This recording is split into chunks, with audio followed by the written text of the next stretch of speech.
اعوذ باللہ من الشیطان الرجیم، بسم اللہ الرحمن الرحیم۔ سورہ مزمل اور سورہ مدثر، یہ دونوں صورتیں ایک طریقے سے ایک دوسرے کا جوڑا ہیں۔ جوڑے کا مطلب ہے، قرآن میں بہت ساری صورتیں ایسی ہیں جنہیں جوڑا کہا جا سکتا ہے۔ جوڑے کا مطلب ہے وہ آپس میں کمپلیمنٹری ہیں، مطلب ایک موضوع ہے، اس موضوع کی شروعات ایک صورت میں ہوتی ہے اور اس کا جو کمپلیشن ہے، اس کی تکمیل دوسری صورت میں ہوتی ہے۔ یا ایسا ہوتا ہے کہ ایک سکے کے دو رخ ہوتے ہیں، تو ایک رخ جو ہے ایک صورت میں بیان ہوتا ہے اور دوسرا رخ جو ہے وہ دوسری صورت میں بیان ہوتا ہے۔ تو مزمل اور مدثر دونوں کا نام بھی تقریباً ایک جیسا ہی ہے، دونوں الفاظ کے معنی بھی ایک جیسے ہی ہیں، چادر اوڑھنے والے۔ تو یہ موضوع کے اعتبار سے بھی ایک دوسرے کی کمپلیمنٹری ہیں اور جوڑا ہیں۔ اور سب سے زیادہ ظاہر بات جو ہے ان دونوں کا جوڑا ہونے میں وہ یہ بھی ہے کہ سورہ مزمل کے اندر اللہ تعالیٰ نے یہ بیان کیا ہے آپ صلی اللہ علیہ وسلم سے کہ ہم عنقریب آپ پہ ایک بھاری ذمہ داری ڈالنے والے ہیں، اور سورہ مدثر کے اندر جو ہے وہ اس ذمہ داری کی تفصیل ہے کہ کیا ذمہ داری ہم آپ پہ ڈال رہے ہیں۔ پھر ایک آیت یہ بھی آئی تھی، وَاذْكُرِ اسْمَ رَبِّكَ وَتَبَتَّلْ إِلَيْهِ تَبْتِيلًا، آیت نمبر 8 تھی اس سورت کی، کہ اپنے رب کے نام کا ذکر کیا کیجیے۔ اب یہاں پہ اپنے رب کے نام کا ذکر کرنے کا مطلب، یہ بالکل متفق ہیں اس بات پہ لوگ جو بھی علم رکھتے ہیں، یہاں یہ مطلب نہیں ہے کہ آپ اپنے رب کا کوئی نام رکھیے اور اس نام کا جپ کیجیے، مطلب یہ نہیں ہے اس کا۔ مطلب ہم اپنے خدا کا نام جو ہے وہ اللہ رکھ دیں اور پھر اس اللہ لفظ کا جپ کریں، یہ مطلب اس کا نہیں ہے۔ اپنے رب کے نام کا ذکر کیجیے، اس کا مطلب یہ ہے کہ آپ اپنے رب کو یاد کیجیے، اور جب ہم کسی کا ذکر کرتے ہیں تو اصل میں اس کا صحیح ذکر جب ہی کر سکتے ہیں جب ہم اس کی صفات کے بارے میں سوچیں، اس کی صفات کا ذکر کریں۔ یعنی اگر ہم یہاں بیٹھ کے کسی اپنے اس دوست کا ذکر کریں جو یہاں نہیں آیا، تو ہم صرف اس کا نام لے کے تو چھوڑ نہیں دیں گے، بلکہ اس کے بارے میں ہم بات کریں گے۔ تو اپنے رب کے نام کا ذکر کیجیے کا مطلب یہی ہے کہ اپنے رب کو یاد کیجیے، تسبیح لے کے اس تسبیح کے دانوں پہ اپنے رب کا نام جپیے نہیں، بلکہ اپنے رب کی ان تمام صفات، جن صفات سے بھی آپ واقف ہیں، ان صفات کو سوچیے، ذہن میں لائیے، جو خدا سے جڑی ہوئی ہے۔ یا اس کا سب سے اچھا طریقہ یہ ہے کہ انسان کو خدا سے رشتہ جوڑنے اور اس کو یاد کرنے اور اس کے سامنے بیٹھنے کی جو ضرورت پڑتی ہے، وہ اصل میں اپنی پریشانی کے وقت میں پڑتی ہے۔ تو سب کی پریشانیاں الگ الگ قسم کی ہوتی ہیں، تو ہماری جو پریشانی ہے اس پریشانی سے جڑا ہوا بھی خدا کا کوئی نہ کوئی نام یا صفت ہو سکتی ہے۔ جیسے ابراہیم علیہ السلام کا ایک مقولہ قرآن میں آیا نا کہ وَإِذَا مَرِضْتُ فَهُوَ يَشْفِينِ، کہ جب میں بیمار پڑ جاتا ہوں تو وہ مجھے شفا دیتا ہے۔ تو اس کی ایک صفت ہو گئی شفا دینے والا۔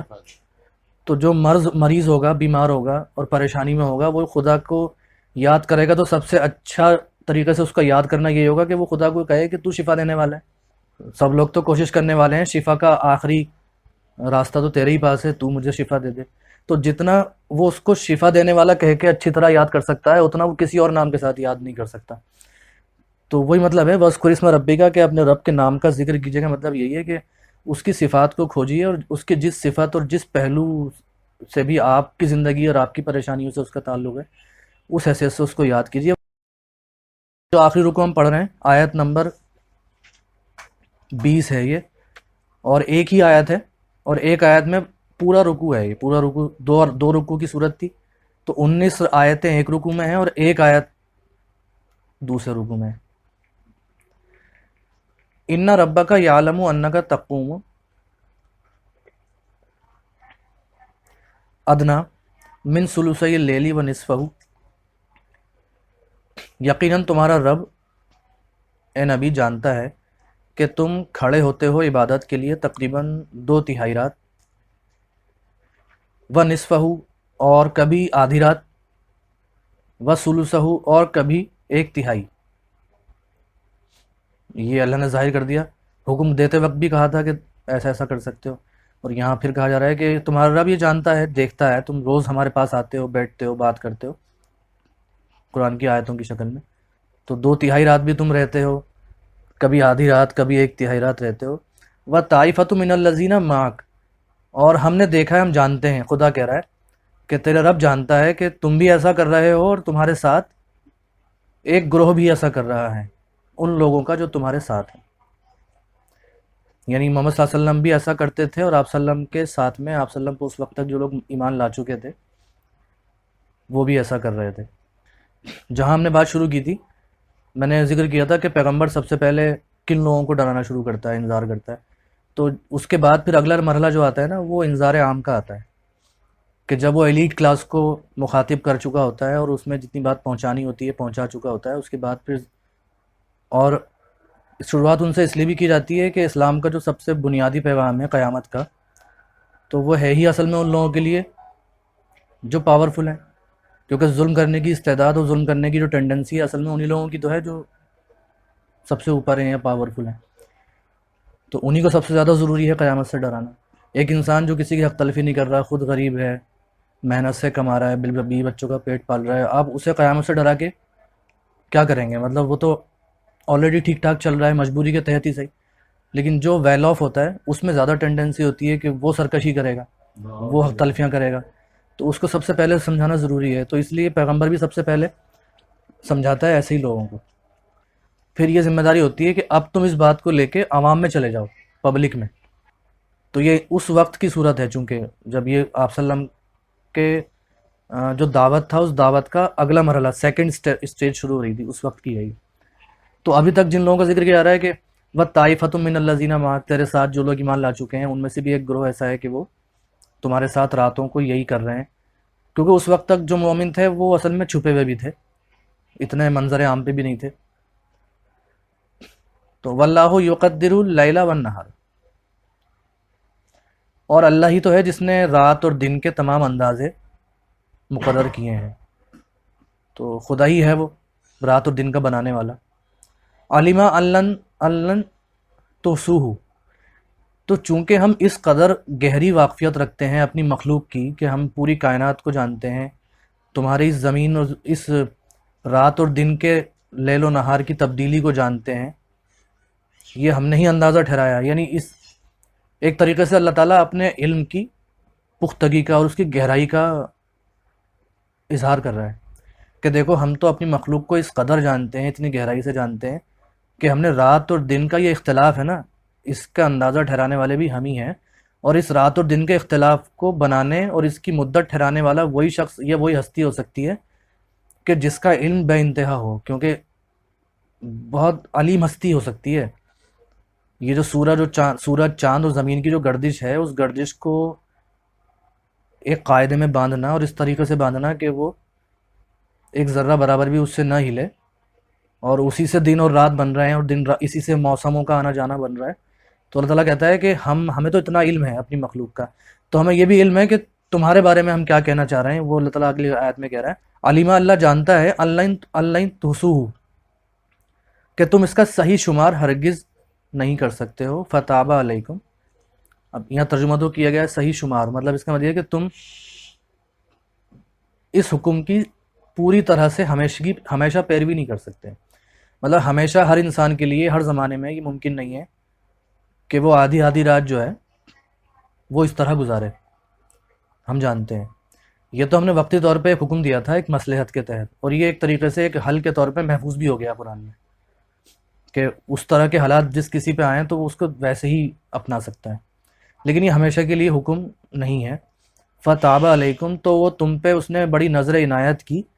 فقرؤ ما تیسر من القرآن، اب ہم جو حکم دے رہے ہیں وہ عام حکم ہے اور ہر زمانے کے لیے ہر انسان کے لیے حکم ہے کہ جتنی آسانی سے قرآن پڑھا جا سکے پڑھ لیا۔ علیمہ ان سیکون منکم مرضی، اسے معلوم ہے کہ سیکون بہت جلد ایسا ہوگا، سا کہتے ہیں جلدی ایسا ہوگا، جلدی، ان قریب، سیکون ایسا ہوگا کہ منکم مرضی، تم میں سے کچھ مریض بھی ہوں گے، تو ہر شخص کے لیے یہ کیسے طے کیا جا سکتا ہے کہ پوری رات اور 2/3 رات اور آدھی رات جو ہے وہ اس طرح گزاری جائے، مریض بھی ہوں گے۔ وآخرون یضربون فی الارض یبتغون من فضل اللہ، اور اللہ تعالیٰ نے اس بات کا لحاظ کیا ہے کہ جو کاروباری سرگرمیاں ہوتی ہیں انسان کی، اس کو اللہ نے کتنے خوبصورت الفاظ میں اور کتنی کہہ سکتے ہیں کہ مقدس مشغلے کے طور پہ دیکھا ہے،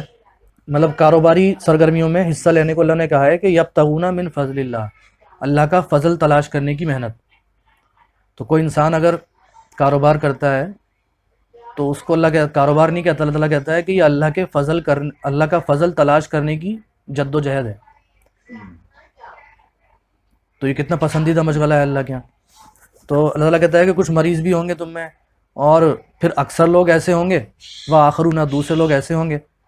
کہ وہ زمین میں بہت چلے پھریں گے، ان کی چلت پھرت بہت ہوگی. یضربون فی الارض یبتغون من فضل اللہ، اللہ کا فضل تلاش کرنے کے لیے. وآخرون، اور کچھ ایسے بھی ہوں گے باقی، یقاتلون فی سبیل اللہ، کہ جو اللہ کے راستے میں قتال پر معمور ہوں گے، جنگ کے اندر جائیں گے، سرحدوں کی حفاظت کریں گے. تو ہر شخص کے لیے، ہر زمانے کے لیے، ہر طبقے کے لیے ہم یہ کیسے طے کر سکتے ہیں کہ وہ آدھی آدھی رات ایسے گزارے؟ تو فقرؤ ما تیسر منہ، تو نتیجہ یہ ہے پس کہ تم جتنا آسان ہو اتنا کیا کرو. وَأَقِیمُوا الصَّلَاةَ وَآتُوا الزَّکَاةَ وَأَقْرِضُوا اللَّهَ قَرْضًا حَسَنًا. ہاں، اب اس محنت کا بدل یہ ہے، یہ سب کے لیے ضروری ہے کہ وہ صلاۃ قائم کرے، زکوٰۃ ادا کرے، اور اللہ کو قرض حسنہ دے. اب یہ جو تعبیر ہے اللہ کو قرض حسنہ دینا، وہ ہم پچھلی کئی صورتوں میں یہ بار بار یہ لفظ آ بھی چکا ہے، اور اس کا ہم سمجھ بھی چکے ہیں اس کا کیا مطلب ہے. یعنی ہر انسان دوسرے انسان پہ خرچ کرے. تو بس یہ اپنا زندگی کا وہ بنا لو کہ صلاۃ کا قیام، زکوٰۃ کی ادائیگی، اور زکوٰۃ کے علاوہ بھی ایک دوسرے پر خرچ کرنا، اس میں جم جانا. اور باقی یہ نفل، ایک طریقے سے نفل محنت رہے گی، جو کرنا چاہے کرے. یہ ایک نسخہ ہے. وما تقدموا لانفسکم من خیر، اور یہ ایک اصول ہے، یونیورسل لا ہے اللہ کے ہاں، کہ کوئی بھی جان، کوئی بھی شخص جو بھی عمل آگے بھیجتا ہے اچھے اعمال میں سے،